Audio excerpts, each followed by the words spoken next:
Good afternoon. Got a couple of things to update today. I actually can't remember what's in all these. The first, what, last week? What was this last week? Yeah, the first collection. I remember now. Yeah, had a bit of a kind of good paycheck. So I just kind of, these are all kind of on a whim, I guess. And CX, yeah, obviously. It is a shame that there's not somewhere more interesting to do this sort of shopping, but you know. So first of all, how will I do this? First of all, Gameboy game, Breath of Fire. It's actually a wee bit of a shame now I look at it really that the label is in quite poor condition. It's got those tears at the top, and it's generally, it looks quite dark to me. It seems like I associate, you know, an aging label with kind of going blue in colour from like the sun. This looks a bit more sort of dirt to me. It's kind of gone a bit grey brown. And I think it's safe to say I've become a little bit more particular about having things in not so much, well, good condition to an extent, but also kind of start to become a bit fussy about platinum editions for like PlayStation and GameCube games and the like. So I might actually, I could see myself replacing a few of the games I already have, which seems a bit mad. No rush to do that, but long term perhaps. So I might have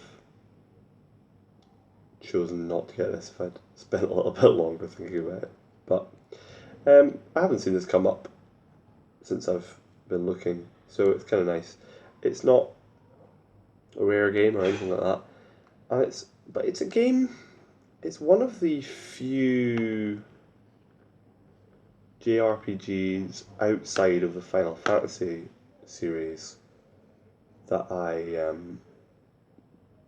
played when I was younger, and now that I think about it, and I think my associations, the associations I draw with JRPGs in general, draw from my experience with this game, and I played a little bit of Breath of Fire too. I think I played that on an emulator, but I did play this up to the last boss once, and I played it about halfway through once as well. I think, you know what? I think it was always on an emulator. Now that I think about it, Virtual Boy Advance, which I remember thinking was really exciting at the time. Friend of a family friend, the son in this family friend in Italy had Virtual Boy Advance on his computer, and I thought it was quite fascinating actually, quite fascinating to me. Anyway, doesn't matter. He was playing Dragon Ball Z games on it. It's probably a pretty standard JRPG. I could see myself playing it, not in a rush, but nothing deep to dwell on with this game for me, but a light nostalgia feature. Maybe if I revisit it, I'll remember more about my experience with it. What I do remember about it is I came across. I somehow triggered a glitch when I played it the very first time. As I remember, I think I seem to remember when you sold equipment, or when you bought equipment, you could trade for it with when you were buying a new piece of equipment, you could trade for it with equipment you were already possessing or even wearing, I think. And I think the circumstance was that I was buying something of less value than the thing I was wearing, so the trade kind of overflowed, so that I would actually, even though I was buying something, the thing I was trading in had greater value, so I stood to gain money. There was something slightly uncommon about the transaction, and all I remember is that when it was over, I had like an insane amount of gold in in my inventory. It didn't make sense. It didn't square up with the transaction as I remember. I tried to replicate it the second time I played it, and it obviously wasn't anything as simple as trading this item for another. I haven't looked it up, but to see whether anyone else has come across this. But I remember it really puzzling me at the time. I think it was a glitch, but not enough details. Maybe when I replay it, it'll become a bit more familiar to me, and I might go looking to see whether anyone else has come across it. Anyway, Breath of Fire.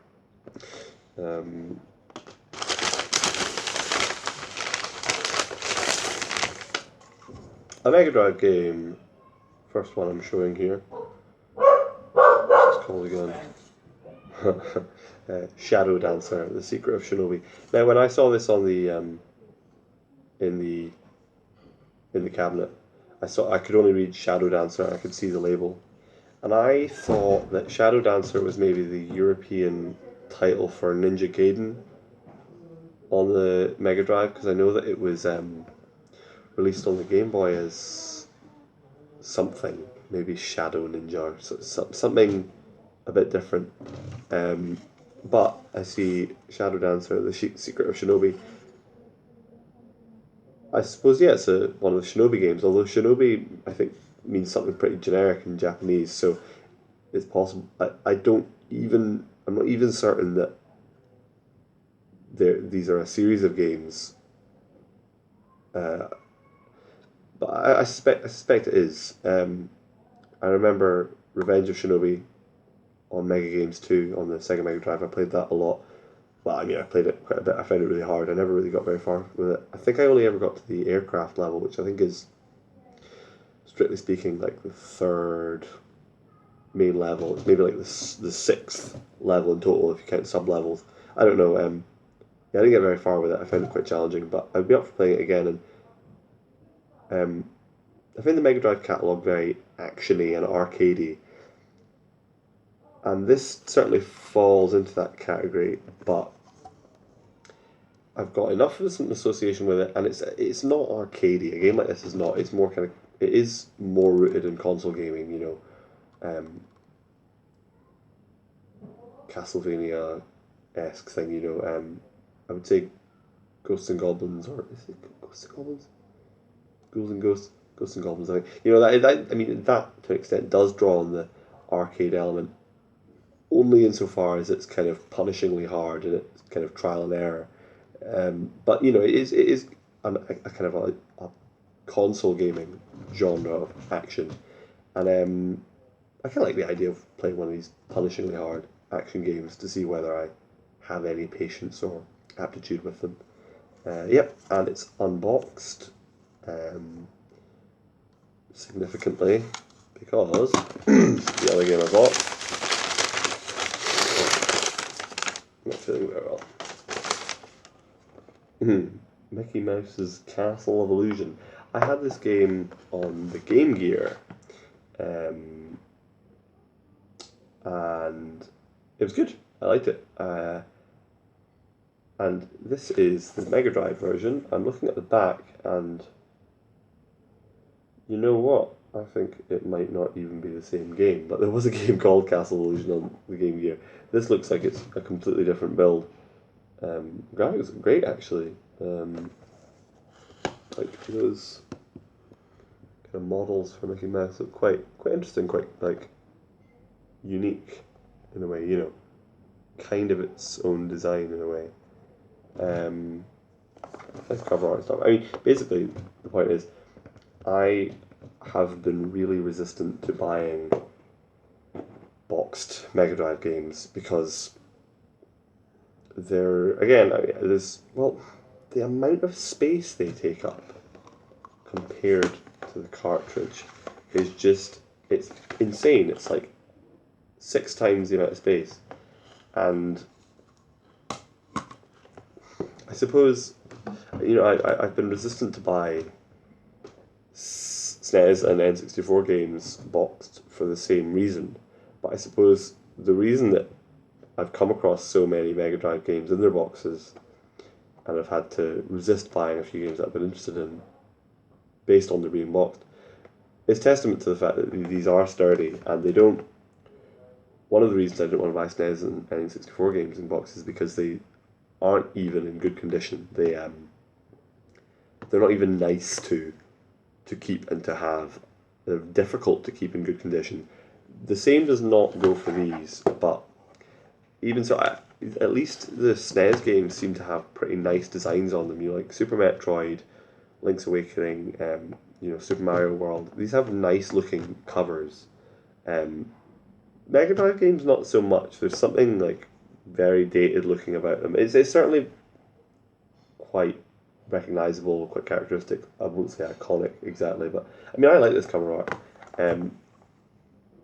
But it's a bit more dated looking. It's not super appealing. But basically, what I thought I would do was I wanted to play this game, and I would test my. I wanted to test out how I felt about buying a box set Mega Drive game and how I felt about having one.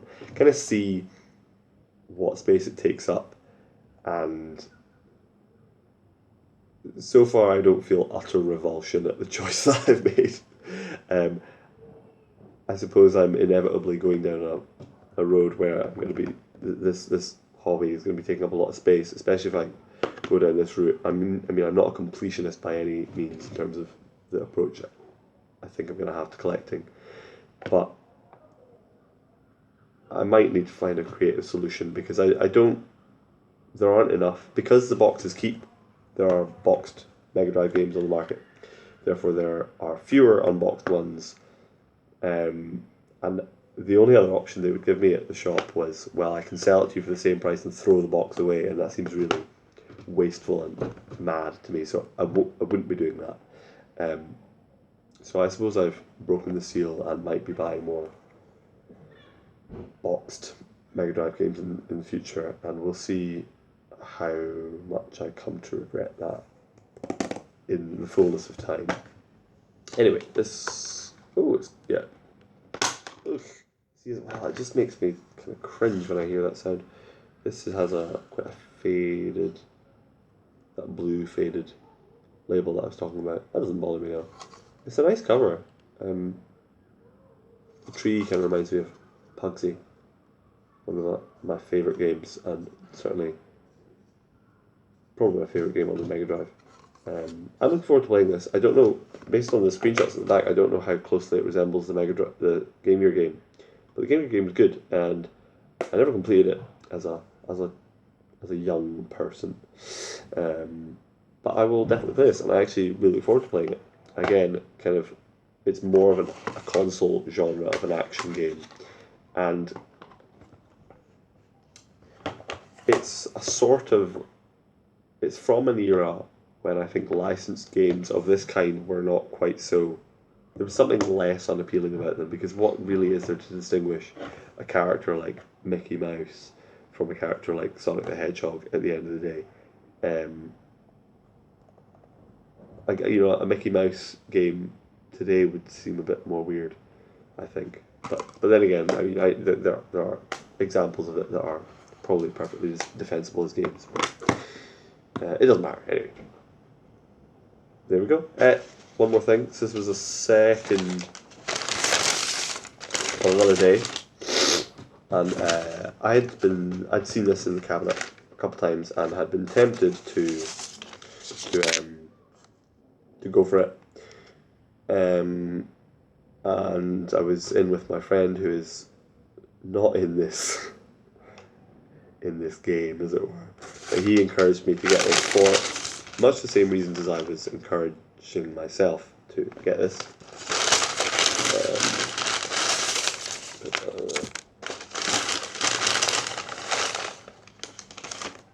Gameboy Camera. So, yep, you probably all know the Game Boy Camera. I remember they had loads of adverts for it, and I never owned this and hardly ever used it as a kid. Kind of selfie style, reverse. This is the way it would go into the Game Boy if I was playing it, and I can have it facing out towards you and in towards me, and let's see. Does this rotate as well? No. This is the direction of... I don't know what that arrow refers to. Anyway, yep, it takes pictures in gloriously low resolution, grainy, you know, grey on grey. And my friend with whom I do, you know, kind of experimental music, etc. I mean, it's kind of kitsch, admittedly, but he and I both, I think, were drawn to the idea of utilising this somehow for art. As I say, I never really used this very much. I know you can kind of take photos and kind of draw on them and add, like, silly moustaches and things like that to them. But I think I'm just looking really forward to seeing the unique quality of the images. I'm not sure yet how I can get them off besides printing them, and there is a Game Boy printer which I would need. I need an extension cable and all that. And I don't know how you get paper for that nowadays, but it would be good to be able to utilise it in a different way. So it might be that I need to buy some kind of third-party extension cable to get it onto like my laptop or something like that. But I'm interested to see how this will go. I might just use this with my friend and we might work it out together.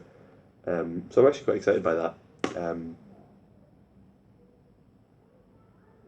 Really interesting, I suppose. I mean, I don't know anything about this, but where this sits in the kind of lineage of portable cameras and things like that, and photographic culture. I mean, it's really weird. It kind of doesn't, in a way, it probably doesn't sit in a linear story of, you know, early cameras to smartphones. This is maybe kind of a second stream of oddities in terms of cameras, but I remember people having them at the time, you know, so I don't remember how well it caught on. Interesting. Look forward to checking it out. And that's that. I've gone on for quite a while. Cheers.